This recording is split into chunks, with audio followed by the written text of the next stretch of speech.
राजस्थान है साथियों, ये तो अतिथि देवो भव की भूमि है। जो भी आएगा उसका स्वागत है। प्यार मोहब्बत का इतिहास रहा है। राजस्थान में विधानसभा के उपचुनाव से पहले सचिन पायलट अपनी पूरी ताकत से मैदान में जुट गए हैं। सचिन पायलट इस बार 6 सीटों पर कांग्रेस का ही परचम लहराना चाहते हैं। राजस्थान कांग्रेस में सचिन पायलट का क्या कद है, ये जानने के लिए बस इन तस्वीरों को देख लीजिए और कुछ कहने की जरूरत नहीं पड़ेगी।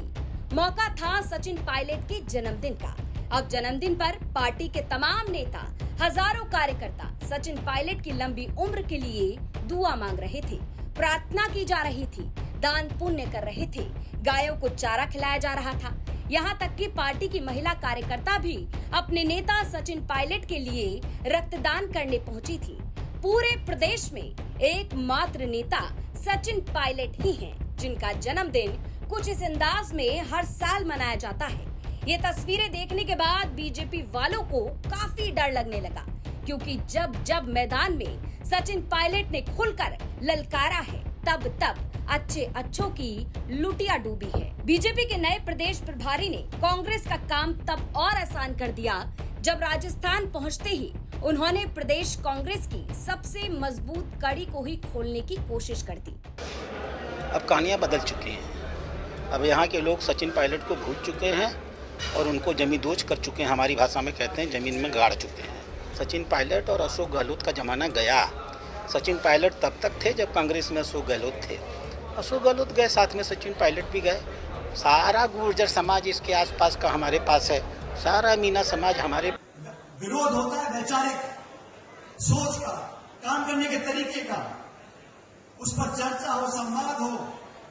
लेकिन जो लोग हमारी राजनीति को जानते हैं वो समझते हैं हमने बड़े से बड़े विरोधी का भी अगर विरोध किया है, डट कर किया है, लेकिन संयम से किया है, मर्यादापूर्ण भाषा से किया है। विरोधियों का सम्मान करना, अपने प्रतिद्वंदी को इज्जत देना,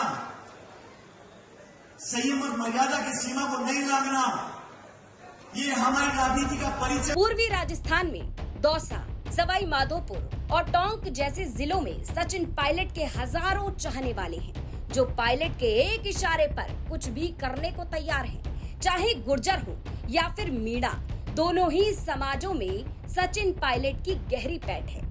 शायद यही वजह है कि सचिन पायलट के खिलाफ बोलने से पहले उनके विरोधी भी 100 बार सोचने को मजबूर हो जाते हैं, क्योंकि पिछला इतिहास उठाकर देख लीजिए, चाहे अपने हो या फिर पराए, जिसने भी सचिन पायलट से सीधा पंगा लेने की कोशिश की, उनके समर्थकों ने ही पायलट के विरोधियों का बेड़ा गर्क करने में कोई कसर बाकी नहीं छोड़ी। ऐसे में बीजेपी प्रभारी राधा मोहन राजस्थान में जो करके गए, वो विधानसभा के उपचुनाव में बीजेपी के लिए नुकसानदायक भी साबित हो सकता है। हालांकि बीजेपी के प्रदेश अध्यक्ष मदन राठौर राधा मोहन के बयानों पर पर्दा डालने और डैमेज कंट्रोल करने की कोशिश कर रहे हैं। अब इस पर अपनी राय कमेंट बॉक्स में जरूर रखें। ब्यूरो रिपोर्ट, राजस्थान तक।